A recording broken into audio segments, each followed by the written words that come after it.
रहस्यों से भरी हुई, दिल दहला देने वाली और डार्क सस्पेंस वाली भूत प्रेत पिशाचों की कहानियों के लिए आप बहुत ही सही जगह आए हो।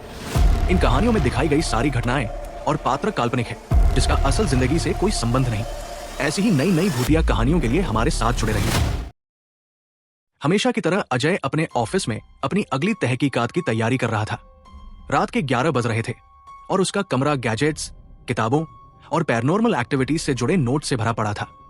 दीवार पर टंगे बोर्ड पर कई तस्वीरें और नक्शे पिन किए गए थे, जिनमें लाल धागे से अलग अलग बिंदु जोड़े गए थे। अजय अपने लैपटॉप पर एक पुराने केस की फाइल देख रहा था। तभी उसका फोन बजा। हेलो, मी इन ब्लैक स्पीकिंग, उसने अपनी गहरी आवाज में जवाब दिया। दूसरी तरफ से एक घबराई हुई औरत की आवाज आई। अजय जी, मेरा नाम राधिका है। मुझे आपका नंबर एक दोस्त से मिला। मुझे आपकी मदद चाहिए, ये बहुत जरूरी है। शांत हो जाइए राधिका जी। क्या हुआ, बताइए, अजय ने कहा, अपनी कॉफी का मग टेबल पर रखते हुए। मेरा भाई विशाल, वो भी आपकी तरह एक पैरानॉर्मल इन्वेस्टिगेटर था। पिछले हफ्ते उसकी लाश एक सुनसान इमारत में मिली। पुलिस कह रही है कि यह आत्महत्या है, लेकिन मैं जानती हूं कि विशाल ऐसा कभी नहीं कर सकता। वो किसी बड़े केस पर काम कर रहा था और मुझे लगता है उसे किसी ने मारा है। राधिका की आवाज कांप रही थी। अजय ने अपनी भौहें सिकोड़ी। क्या विशाल ने आपको उस केस के बारे में कुछ बताया था? नहीं, उसने सिर्फ इतना कहा था कि वो कुछ बहुत खतरनाक लोगों के पीछे है।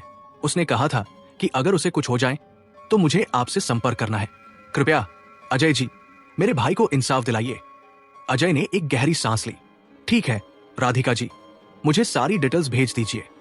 मैं इस केस को अपने हाथ में लेता हूं। कॉल खत्म होने के बाद अजय ने अपने गैजेट्स की जांच शुरू कर दी। उसका ईएमएफ डिटेक्टर, स्पिरिट बॉक्स और थर्मल कैमरा सब तैयार थे। उसे नहीं पता था कि यह केस उसे कहां ले जाएगा, लेकिन उसका मन बेचैन था। विशाल की मौत कोई साधारण घटना नहीं थी। ये एक रहस्य था जो शायद अलौकिक और मानवीय साजिशों का मिश्रण था। अगली सुबह अजय अपने काले सूट में सजकर उस सुनसान इमारत की ओर निकल पड़ा जहां विशाल की लाश मिली थी। यह दिल्ली के बाहरी इलाके में एक पुरानी हवेली थी जो अब खंडहर में तब्दील हो चुकी थी। हवेली के आसपास घना जंगल था और स्थानीय लोग इसे भूतिया हवेली कहते थे। कहानियां थी कि यहां रात को अजीब अजीब आवाजें सुनाई देती थी और कई लोग यहां गायब हो चुके थे। अजय ने अपनी कार हवेली के बाहर खड़ी की और अपने गैजेट्स का बैग कंधे पर लटकाया। उसने अपने थर्मल कैमरे को ऑन किया और हवेली के अंदर कदम रखा। हवेली की दीवारें जर्जर थी और हवा में सड़ांध की गंध थी। अजय ने अपने ईएमएफ डिटेक्टर को चालू किया, जो तुरंत हल्की हल्की बीप करने लगा। कुछ तो है यहां, अजय ने खुद से कहा। उसने अपने स्पिरिट बॉक्स को चालू किया और सवाल पूछना शुरू किया। विशाल, अगर तुम यहां हो तो मुझे कोई निशान दो। तुम्हें किसने मारा? स्पिरिट बॉक्स से अचानक कुछ अस्पष्ट आवाजें आई। अजय ने ध्यान से सुना। खतरा, सावधान, ये शब्द स्पष्ट रूप से सुनाई दिए। अजय का दिल जोर से धड़कने लगा। उसने अपनी टॉर्च जलाई और हवेली की गहराइयों में आगे बढ़ा।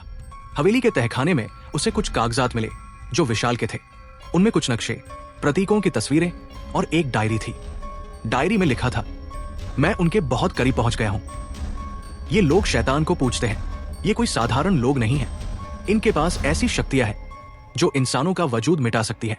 अगर मुझे कुछ हो जाए तो मेरी डायरी अजय तक पहुंचाओ। अजय ने डायरी को अपने बैग में डाला और बाहर निकलने की तैयारी की। तभी उसे एक ठंडी हवा का झोंका महसूस हुआ। उसने पीछे मुड़कर देखा, कोई नहीं था, लेकिन उसका थर्मल कैमरा एक ठंडी आकृति दिखा रहा था जो किसी इंसान के आकार का था। अजय ने तुरंत अपनी रिकॉर्डिंग शुरू की। विशाल, अगर ये तुम हो तो मुझे बताओ, मुझे सच चाहिए। अचानक हवेली की दीवारों से एक भयानक चीख गूंजी और अजय का ईएमएफ डिटेक्टर तेजी से बीप करने लगा। वो समझ गया कि यह जगह सामान्य नहीं थी। यहां कुछ ऐसा था जो न सिर्फ अलौकिक था बल्कि खतरनाक भी।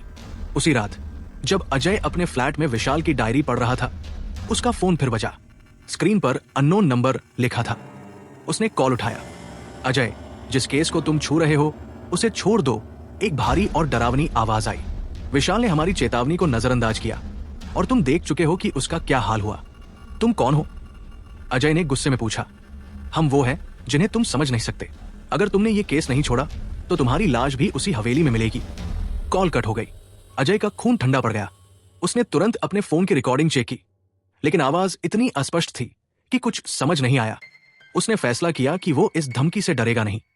उसने विशाल की डायरी को और गहराई से पढ़ना शुरू किया। डायरी में एक समूह का जिक्र था जो शैतान के सेवक कहलाता था। ये समूह गुप्त रूप से दिल्ली के आसपास कई जगहों पर शैतानी अनुष्ठान करता था। विशाल ने इनके एक बड़े अनुष्ठान की तारीख और जगह का जिक्र किया था। ये अनुष्ठान अगली अमावस्या की रात को होना था, यानी 2 दिन बाद। अजय ने अपने गैजेट्स को फिर से चेक किया और अपने दोस्त रोहन को फोन किया। रोहन एक हैकर था और अजय का पुराना दोस्त। रोहन, मुझे विशाल के फोन रिकॉर्ड्स और उसकी आखिरी लोकेशन चाहिए। और हाँ, कुछ लोग मुझे धमकी दे रहे हैं, मुझे इनके बारे में जानकारी चाहिए।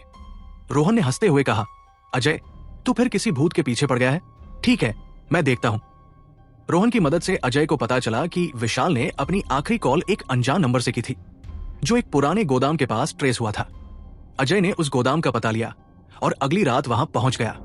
गोदाम के बाहर कुछ गाड़ियां खड़ी थी और अंदर से हल्की धुंधली रोशनी आ रही थी। अजय ने अपने थर्मल कैमरे को चालू किया और गोदाम के पीछे की खिड़की से अंदर झांका। जो उसने देखा, उसने उसके रोंगटे खड़े कर दिए। एक बड़ा हॉल था जिसमें काले कपड़े पहने लोग एक सर्कल में खड़े थे। बीच में एक पंचकोण यंत्र बना था जिसके चारों ओर मोमबत्तियां जल रही थी। एक व्यक्ति, जो शायद उनका लीडर था, कुछ मंत्र पढ़ रहा था। अजय ने अपने स्पिरिट बॉक्स को चालू किया और रिकॉर्डिंग शुरू की। शैतान, हमारी पुकार सुनो, हम तुम्हारे लिए बलिदान लाए हैं। लीडर की आवाज गूंजी। अजय ने देखा कि उनके बीच में एक बंधा हुआ आदमी था जो डरा हुआ लग रहा था। अजय का दिल जोर से धड़कने लगा। वो समझ गया कि यह कोई साधारण अनुष्ठान नहीं था। ये लोग इंसानी बलिदान की तैयारी कर रहे थे। अजय ने तुरंत पुलिस को फोन किया, लेकिन तभी किसी ने उसे पीछे से पकड़ लिया। उसका फोन छिन गया और एक भारी आवाज बोली, तुझे चेतावनी दी थी अजय, अब तू भी शैतान का मेहमान बनेगा। अजय ने अपने आत्मरक्षा प्रशिक्षण का इस्तेमाल किया और उस व्यक्ति को धक्का देकर भागने की कोशिश की, लेकिन गोदाम के बाहर और लोग थे जो उसे घेर चुके थे। अजय ने अपने बैग से एक स्मोक ग्रेनेड निकाला और उसे फेंक दिया। धुएं के बीच वो भाग निकला और जंगल में छिप गया। अजय जानता था कि अब समय कम था। अमावस्या की रात नजदीक थी और शैतान के सेवक अपने अनुष्ठान को पूरा करने वाले थे। उसने रोहन की मदद से उस गोदाम की लोकेशन पुलिस को भेजी और अपने गैजेट्स के साथ फिर से हवेली की ओर निकल पड़ा। विशाल की डायरी में एक नक्शा था जो हवेली के तहखाने में एक गुप्त कमरे की ओर इशारा करता था। हवेली में पहुंचकर अजय ने तहखाने में प्रवेश किया। वहां उसे एक पुराना दरवाजा मिला जिस पर शैतानी प्रतीक उकेरे गए थे। उसने दरवाजा खोला और अंदर कदम रखा। कमरे में एक बड़ा पंचकोण यंत्र बना हुआ था और बीच में एक ताबूत जैसी संरचना थी। अजय ने अपने ईएमएफ डिटेक्टर को चालू किया जो जोर जोर से बीप करने लगा। तभी कमरे में अचानक ठंड बढ़ गई। अजय ने अपने थर्मल कैमरे में देखा, एक काला साया उसके पीछे खड़ा था। उसने पीछे मुड़कर देखा, लेकिन वहां कोई नहीं था। तभी ताबूत से एक भयानक आवाज आई, अजय, तुम यहां क्यों आए? अजय ने हिम्मत जुटाई और कहा, विशाल, अगर ये तुम हो तो मुझे सच बताओ, मैं तुम्हें इंसाफ दिलाऊंगा। स्पिरिट बॉक्स से फिर वही आवाज आई, शैतान, वो उसे जगा रहे हैं, रुक जाओ।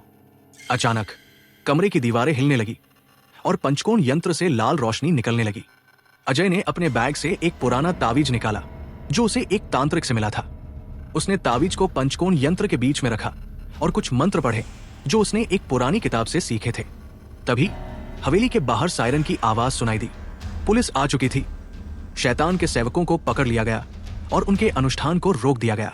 लेकिन अजय जानता था कि यह खतरा अभी टला नहीं था। हवेली में कुछ था, कुछ ऐसा जो शैतान के सेवकों से भी बड़ा था। अजय ने विशाल की डायरी और अपने रिकॉर्ड्स पुलिस को सौंप दिए। शैतान के सेवकों का भंडाफोड़ हो चुका था और उनके कई सदस्य जेल में थे, लेकिन अजय का मन बेचैन था। उस रात हवेली में जो कुछ हुआ वो कोई साधारण अलौकिक घटना नहीं थी। वो ताबूत, वो साया और वो लाल रोशनी, ये सब उसे बार बार याद आ रहे थे। कुछ हफ्तों बाद अजय को एक और कॉल आई। इस बार आवाज और भी डरावनी थी, अजय, तुमने हमें रोका, लेकिन शैतान को कोई नहीं रोक सकता। वो आएगा और तुम फिर से उसका सामना करोगे।